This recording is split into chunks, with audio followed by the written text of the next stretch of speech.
Good morning mga kadyasa! Lalabas kami.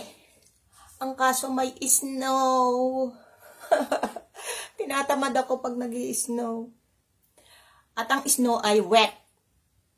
Yes, wet snow kung tawagin siya.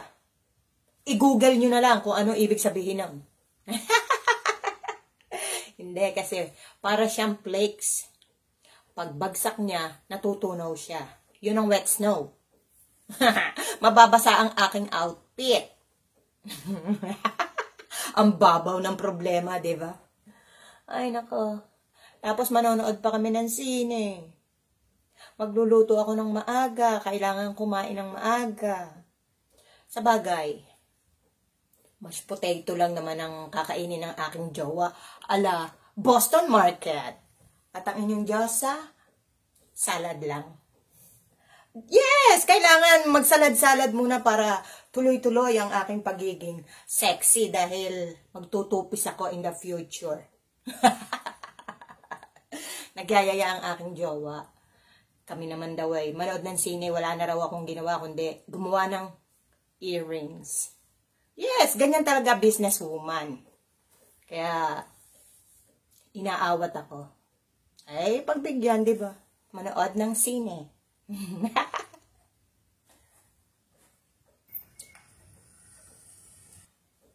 Sana paglabas namin, tunaw na ang mga snow.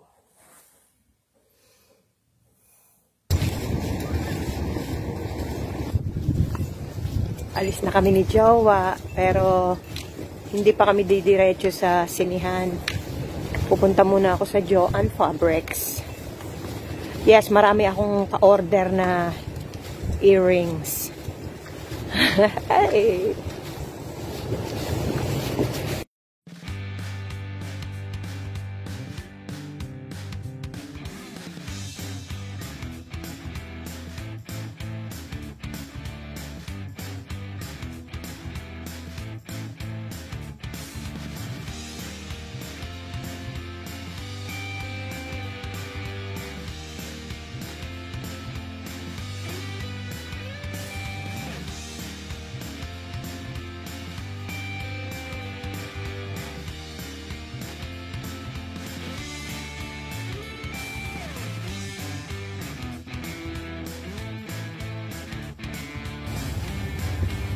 Nakatulog ako. Ang sarap matulog pag nagbibiyahe, di ba? Aminin nyo. Narito pa kami sa bangko. Kasi, sa sobrang yaman ko, ang dami kong bariya. Yes, i-deposit ko yung aking pagkarami-raming bariya. Ganyan ang mayaman. Kahit coins, iniipon. Pag nakakakita nga ako ng 1 cents, kinukuha ko.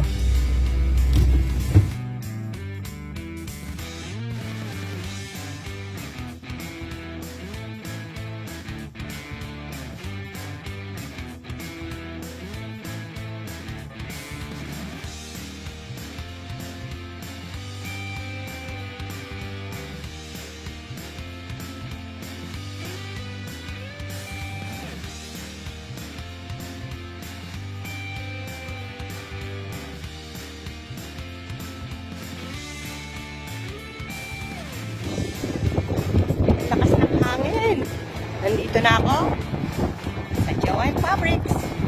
Siyempre, nakako ang aking na-active. Ay, naku, tingnan ko nga kung ano ang aking mabibili. Nandito na po ako sa loob ng Joann Fabrics. Ang aking kalab team, napaihi. Samahan ninyo ako. At, siyempre, kailangan ko kayo para manood sa akin. Para yung aking pag-talking-talking ay may kabuluhan.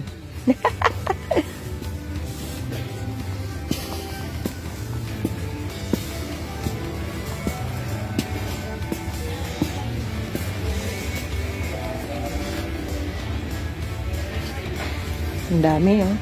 At meron sale.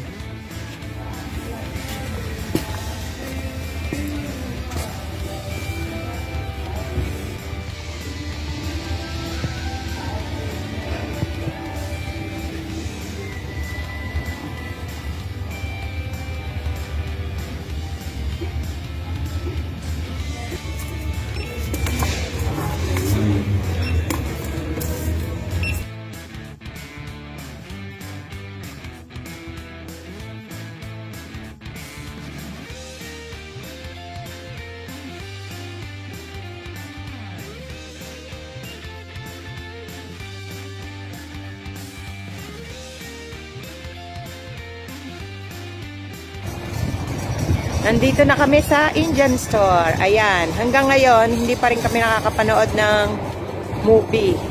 Pagkatapos na ng Indian store. Ayun na si Jowa, oh.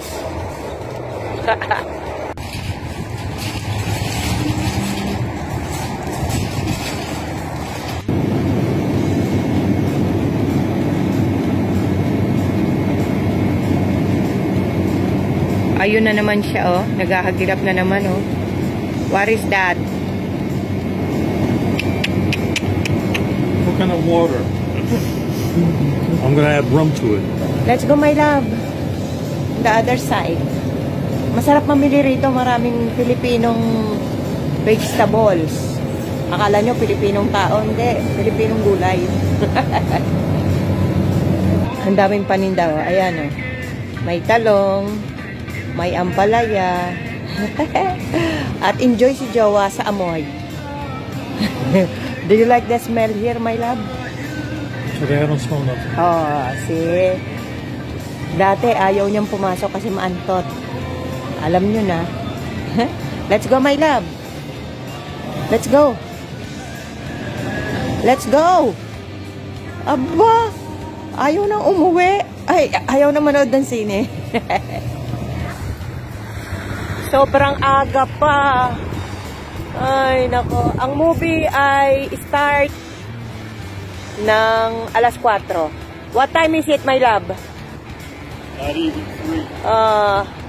Wala pang alas 3. Kaya maglalakad muna kami ni Jowa sa department store sa Ross. Ay, Jowa, naghahagilap na naman siya. Wala akong interest sa mga paninda rito.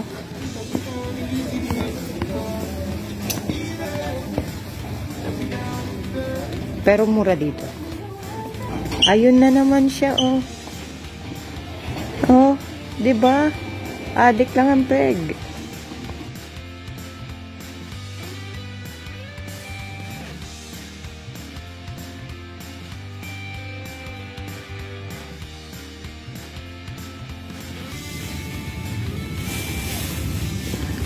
Nandito na kami sa sinihan. Pero maaga pa rin. Kaya ang ginawa ni Jowa, bumili na lang muna ng ticket. Nakalimutan ko yung title ng movie. Ang hirap bigkasin eh. Argyle? Ewan ko ba? Or Argyle? Pagkagaling namin ng Ross, nagpunta pa kami ng Acme.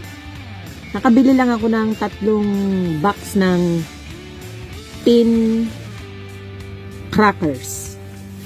Hint of salt, walang sugar. Pero wala kaming nabili kahit isa sa Ross. Nag-walking lang. Yes, nag-pretend lang kami ng meron kaming pera. Ganyan ang mayayaman, nagpi-pretend. Ay, naku, napakalamig. Ayan na si Pogi. What happened? Oh, hindi ka makapasok. Sarado eh. What happened? That's a 410. What is the title of the movie, my love? Argyle. Ayun, Argyle. We have ticket already? Yeah. We gotta wait a half hour. And once we get in there, a half hour worth of commercials. So the damn movie starts at 4:30. And it's 3:35. You like it, right? There's something special about that movie? The actor, the Superman actor. Oh! He's in it. Okay. Tapos na ang movie at madilim na rin. Did you enjoy na Nautal pa. Did you enjoy the movie, my love? It was regular. You need to tell them what is regular. It was okay. So-so. Regular means so-so. Okay. 50-50. Right. Yan. Diba? Kahit pautal-utal ako, kaya ko siyang hindi ko na alam. Kaya ko siyang i-deliver. Kaya uwi na tayo mga kadyosa. Ang ginaw talaga. Brave. At syempre, matutulog ako. Si Jowa, driving. Driving pa more.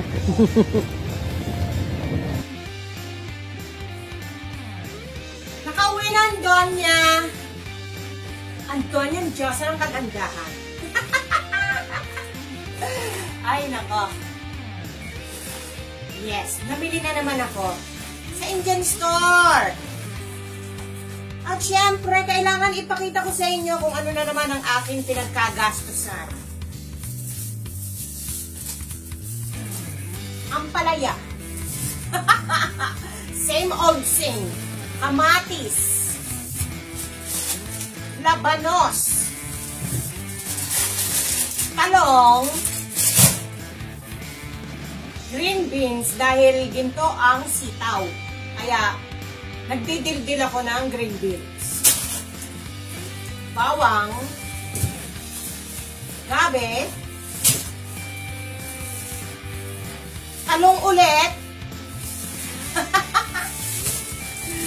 At, murang-murang upo. Yes. 99 cents. At yung isa, pareho pala ng presyo. 99 cents. Alam nyo ba kung bakit? Malapit na siyang mabulok. Hindi ako nagbibiro. Kulugot na kasi siya. Pero pwede pa to, laman tae din to. Oh. Matigas pa rin. Pwede na yan. Ganyan ang mayaman. Nagtitipid. At syempre, ang outfit ng sexy. Doon niya. O, diba?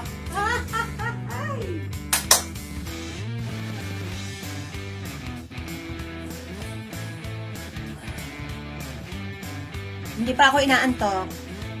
Gagawa muna ako ng isa pang earrings.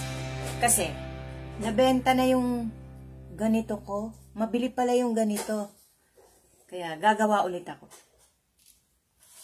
And then, ito yung nabili ko sa Joanne Fabrics. Yung lalagyan ng earrings. Siyempre, pag nagbebenta ka, kailangan meron kang sabitan ng hikaw.